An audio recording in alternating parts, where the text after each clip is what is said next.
Hello dear students, welcome back to my YouTube channel VSM academy the spirit of education. तो students, अगर आपको याद होगा last lecture में मैंने एक आपका पूरा का पूरा चैप्टर खत्म कर दिया जिसे हम बोलते हैं मैट्रिसेस।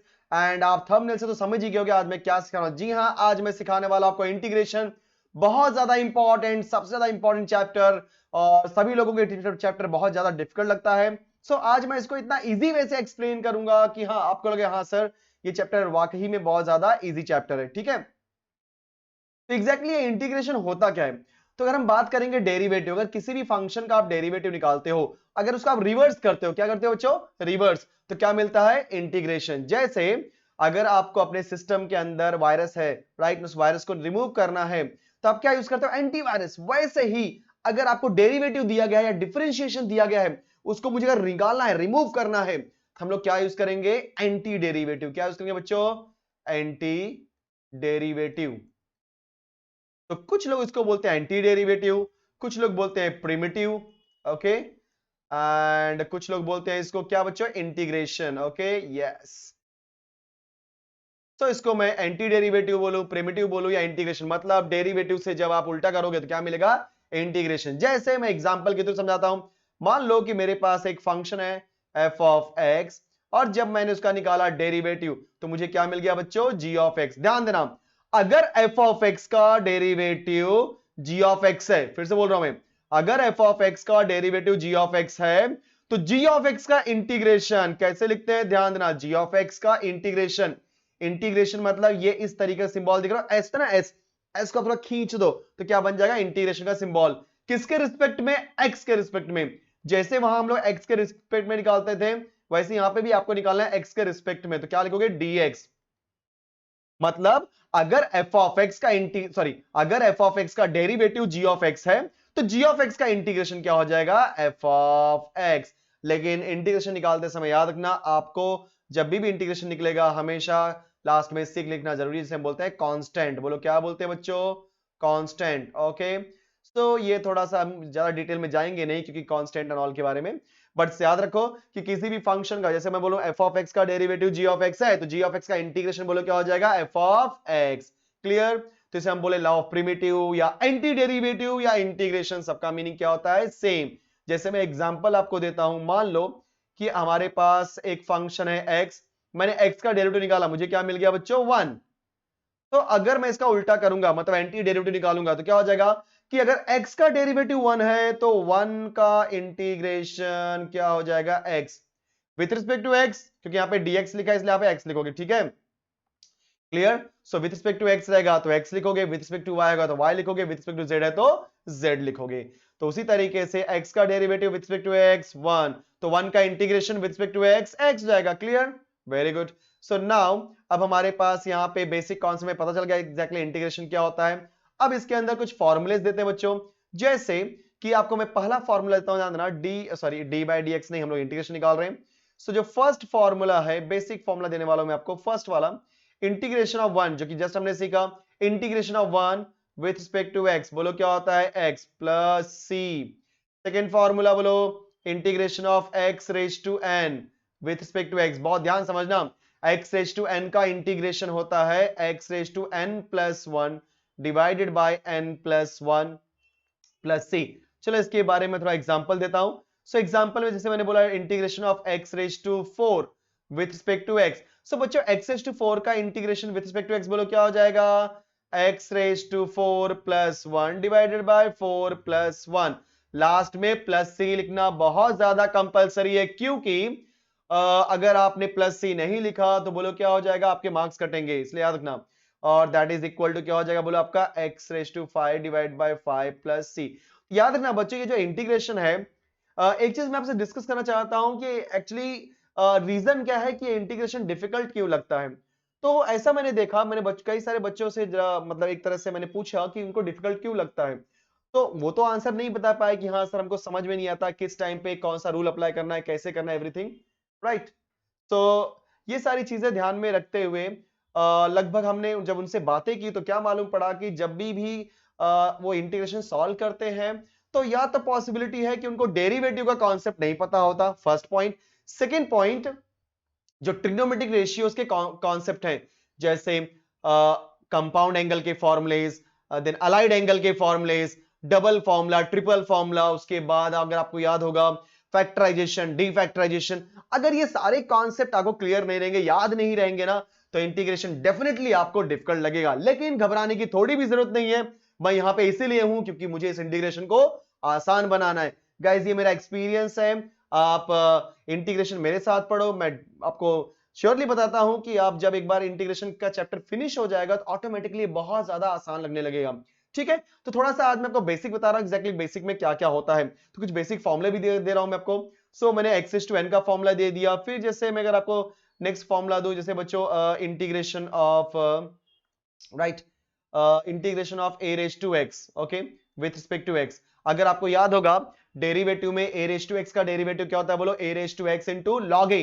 बोलो यहां पे क्या हो जाएगा, integration of a raise to x बच्चों, a raise to x divide by log a, बस यही डिफरेंस है यहाँ पे, प्लस सी। जैसे इसके लिए भी मैं आपको एग्जांपल देना चाहूंगा, जैसे मान लो integration of 5 raise to x with respect to x. बोलो integration of 5 raise to x, बोलो क्या हो जाएगा आपका 5 raise to x divided by log 5 plus C. Easy, very good. So ये हमने तीन फॉर्मूला बता दिया। अब आपका आता है next formula, that is formula number 4। जैसे मैं आपको बोलना चाहूंगा फॉर्मूला नंबर 4 में integration of e raise to x. बच्चों ई रेज टू एक्स का इंटीग्रेशन होता है ई रेज टू एक्स, जैसे ई रेज टू एक्स का derivative e raise to x था, वैसे ई रेज टू एक्स का इंटीग्रेशन भी ई रेज टू एक्स ही होता है, प्लस सी तो कांस्टेंट है। देन फिफ्थ फॉर्मूला ध्यान देना, इंटीग्रेशन ऑफ, एक चीज याद रखना अब जो बताने वाला हूं बच्चों, जैसे इंटीग्रेशन में जब कभी भी आपको आएगा 1 अपॉन एक्स, बोलो क्या आएगा 1 upon x. So 1 upon x का इंटीग्रेशन होता है log of mod of x plus c. Please remember this point. अब आपको अगर किसी ने भी पूछा 1 अपॉन एक्स का इंटीग्रेशन, तो बोलो क्या बोलोगे log of mod of x, क्योंकि log x का डेरिवेटिव क्या होता है 1 अपॉन एक्स, तो 1 अपॉन एक्स का इंटीग्रेशन बोलो क्या हो जाएगा log of mod of x. मैं मॉड क्यों बोलता हूं, क्योंकि उसका रीजन है कि log की जो भी वैल्यूज होती है वो हमेशा प्लस होनी चाहिए, इसलिए हमने यहां पे क्या दे दिया log। चलो नेक्स्ट फॉर्मूले की बात करते हैं। फिफ्थ के बाद जो नेक्स्ट फॉर्मूला आएगा इंटीग्रेशन ऑफ, जैसे अगर आपको याद होगा जिस तरीके से रूट एक्स का डेरिवेटिव होता है 1 अपॉन 2 रूट एक्स, याद है ना, रूट एक्स का डेरिवेटिव क्या होता है 1 अपॉन 2 रूट एक्स, तो 1 अपॉन 2 रूट एक्स का इंटीग्रेशन क्या हो जाएगा रूट एक्स, तो 1 अपॉन 2 रूट एक्स। मैं यहां पे 2 नहीं लिख रहा हूं बच्चों, तो 2 को मैं यहां भेज दे रहा हूं, तो यहां पे 2 आ जाएगा 2 times of root x plus C. देखा, तो ये बहुत ही बेसिक बेसिक फॉर्मुलेज हैं जो कि मैंने आपको एक्सप्लेन किया, इतना याद होना ही चाहिए। तो फर्स्ट फॉर्मुला क्या है बच्चों 1 का integration with respect to x, x plus C. Then x to n का integration x to n plus 1 divide by n plus 1। अगर मैं आपसे पूछूंगा एक्स टू 7 का इंटीग्रेशन, तो आप क्या बोलोगे x raise to 8 divided by 8। a raise to x का integration a raise to x divide by log a, जहां पे a क्या होता है कांस्टेंट, x क्या बोलता है वेरिएबल। देन एक्सपोनेंशियल में e रेज टू x का derivative integration e raise to x होगा, 1 अपॉन x का integration log of mod of x, 1 upon root x का integration 2 times of root x। तो ये बहुत बेसिक बेसिक फॉर्मुलेज हैं, इतना तो आपको पता होना ही चाहिए। अब एक और चीज में मैं आपको सिखा देना चाहता हूं आगे जाने के पहले स्टूडेंट्स। तो इसमें कैसा होता है, जैसे अगर आपको याद होगा डेरिवेटिव में मैंने क्या सिखाया था, अगर आपको याद होगा, अगर आपने डेरिवेटिव, मैट्रिसेस, लॉजिक ये सारे चैप्टर अभी तक नहीं सीखे हैं बच्चों, फटाफट जाओ डिस्क्रिप्शन बॉक्स में, वहां पे मैंने लिंक दिया हुआ है। ये लेक्चर खत्म करने के बाद वो सारे के सारे लेक्चर सीखो 1 बाय 1, और एक नई बुक बना करके पूरा का पूरा प्रैक्टिस करो। जहां पे भी डाउट होता है मुझसे पूछो, क्लियर। तो थोड़ा सा भी आपको हिचकिचाने की जरूरत नहीं है, थोड़ा सा भी डरने की जरूरत नहीं है, मैथमेटिक्स में आपको बहुत ज्यादा आसान कर दूंगा, क्लियर। चलो, सो मैं बात करता डेरिवेटिव के बारे में। डेरिवेटिव में क्या होता है, कॉन्सेप्ट था कंपोजिट फंक्शन का। यहां पर भी वैसे ही कुछ है कि अगर डेरिवेटिव में कंपोजिट फंक्शन आता है, मतलब फंक्शन के अंदर फंक्शन अगर आ जाता है, तो उसका डेरिवेटिव निकालते कैसे। तो मैंने सिखाया था कि जब कभी भी फंक्शन के अंदर फंक्शन आ जाएगा तो उसका डेरिवेटिव कैसे निकालना है, बोलो जब तक x ना आ जाए तब तक निकालते जाओ डेरिवेटिव। लेकिन इंटीग्रेशन में क्या होता है, अगर फंक्शन के अंदर फंक्शन आ गया तो उसको करने के बहुत सारे तरीके हैं। पहला तरीका, अगर वो x के फॉर्म में है, राइट, तो हम लोग क्या करेंगे x के कोएफिशिएंट से डिवाइड कर देंगे। x स्क्वायर है, x क्यूब है, तो वहां पे ये फॉर्मूला नहीं अप्लाई होगा। ठीक है, जैसे मैं एग्जांपल देता हूं आपको, मैं छोटा सा एग्जांपल बच्चों, जो मैंने आपको बोला, जैसे मैंने आपको बोलूं integration of 2x plus 3 raise to 4 with respect to x, तो आप क्या बोलोगे सर, ये अगर मैं 2x प्लस 3 को x समझूं, तो ये तो मेरा फॉर्मूला बन जाएगा x रेज टू 4 का, मतलब x टू n का। तो रूल के हिसाब से x रेज टू n का इंटीग्रेशन आपने बताया, क्या बताया बोलो, x raise to n plus 1 divide by n plus 1। So बोलो क्या हो जाएगा आपका 2x plus 3 raise to 4 plus 1 divided by 4 plus 1। लेकिन एक प्रॉब्लम है। क्या प्रॉब्लम है बोलो? प्रॉब्लम यह है कि जिसको मैं x मान के चल रहा हूं वो एक्चुअल में x है क्या? नहीं, वो 2x प्लस 3 है बच्चों। तो याद रखना इंटीग्रेशन में जिसको भी x मान करके आप फॉर्मूला बनाते हो, अगर वो x नहीं है तो x के कोएफिशिएंट से डिवाइड करना पड़ेगा। तो यहां पे x का कोएफिशिएंट कौन है? 2, तो डिवाइड बाय 2। अब बोलोगे सर कांस्टेंट क्या? उससे फर्क नहीं पड़ता। मैंने क्या रूल बताया कि x के कोएफिशिएंट से डिवाइड करना है, दैट्स इट। प्लस c, बोलो क्या हो जाएगा? 2x plus 3 raise to 5 divide by 2 into 5। So finally plus C लिखते जाओ। फाइनली हमारा आंसर क्या आएगा बच्चों? जैसे इंटीग्रेशन निकाला फटाफट सी लिख देना होता है, ठीक है। 5 रेज टू इधर नीचे हो जाएगा 10, ठीक है, प्लस सी। तो ये चीज याद रखना, जब कभी भी इंटीग्रेशन में अगर कोई चीज x ना हो तो x के कोएफिशिएंट से डिवाइड करना होता है। और एक चीज और आपको बता देना चाहता हूं, अगर आपको लगता है कि सर अगर मेरे पास एक दूसरा एग्जांपल मैं आपको दिखाता हूं उसके अंदर, यहाँ पे राइट साइड देखो, यहाँ पे चलो। तो दूसरा एग्जांपल ये मान लो आपको दिया integration of 2x square plus 3 raise to 3 with respect to x। तो आप बोलोगे सर इसको मैं 2x square plus 3 raise to 3 plus 1 divide by 3 plus 1 into 2 कर सकता हूं क्या? नो, आप नहीं कर सकते, क्योंकि ये जो आपका क्वेश्चन है उसके अंदर ये x स्क्वायर है, x नहीं है। फॉर्मूला तभी अप्लाई कर सकते हो जब वहां पे होगा x। जैसे एक और एग्जांपल लेता हूं मैं, लॉग ऑफ लॉग ऑफ मान लो दूसरा एग्जांपल है, लेता हूं, चलो दूसरा एग्जांपल लेता हूं मैं। क्या लूं एग्जांपल में? ठीक है, अगर मैं सिंपल सा एग्जांपल लूं, मान लो integration of 1 upon 3x plus 5। तो बच्चे 3x प्लस 5 बोला मतलब ये किसकी तरह दिखाई दे रहा है? 1 अपॉन x की तरह। बट ये एक्चुअल में x है क्या? नहीं, बट 1 अपॉन x की तरह दिखाई दे रहा है। आप ये नहीं बोल सकते सर नीचे अगर x स्क्वायर है तो उसको मैं 1 अपॉन x बोलूं, नहीं। अगर आप बोलते हो 1 अपॉन x या x रेज टू n या a रेज टू x, तो ये बात याद रखना, वो x मतलब x ही होना चाहिए, मतलब पावर 1 ही होना चाहिए। पावर 2 हो गया मतलब आप ये कॉन्सेप्ट अप्लाई नहीं कर सकते। तो ये 1 अपॉन x की तरह है, सो 1 अपॉन x का integration log of mod of x that is 3x plus 5, right, plus c। But ये x है क्या? नो, तो डिवाइड बाय उसके x का कोएफिशिएंट मतलब डिवाइड बाय 3। लेकिन फर्स्ट वाले केस में अगर इसको मैं x मान करके फॉर्मूला अप्लाई भी कर दूं बच्चों, तो आप x के कोएफिशिएंट से डिवाइड करने जाओगे, लेकिन वहां पे क्वेश्चन के अंदर x तो है ही नहीं, वहां पे तो x स्क्वायर है। समझे आप लोग? तो ये चीज हमेशा याद रखो किस तरीके से कॉन्सेप्ट को अप्लाई करना होता है। कंफर्म? Very good. ओके, सो एक और दो एग्जांपल कर लेते हैं। मान लो बच्चों मेरे पास एक दूसरा एग्जांपल दे दिया इसने, integration of 2x minus 7 power 3 with respect to x। तो बोलो कैसे करोगे? आप देखोगे पावर दिया मतलब ये किसकी तरह दिखाई दे रहा है? x रेज टू n की तरफ। और x रेज टू n का इंटीग्रेशन हमको सर ने सिखाया, बोलो क्या होता है? x raise to n plus 1 मतलब 3 plus 1 divide by 3 plus 1। But ये x है क्या? नो, तो x के कोएफिशिएंट मतलब 2 से डिवाइड कर दो, प्लस c। बात यहीं पे खत्म हो जाती है। तो फाइनली आंसर क्या आएगा? 2x minus 7 raise to 4 divide by बच्चों 3 प्लस 1 4, 4 2 जा 8। देखो मैंने डायरेक्टली कर दिया फाइनली, ठीक है। एक और क्वेश्चन कर लेते हैं इसी के ऊपर। जैसे मान लो एक और क्वेश्चन लिखता हूं मैं, a raise to 5x plus 7। तो मुझे ये बताओ a रेज टू x का इंटीग्रेशन क्या दिया था मैंने? a raise to x divide by log a। तो a raise to x, x कौन है? 5x plus 7 divide by log a। तो a के प्लेस पे a है इसलिए log a।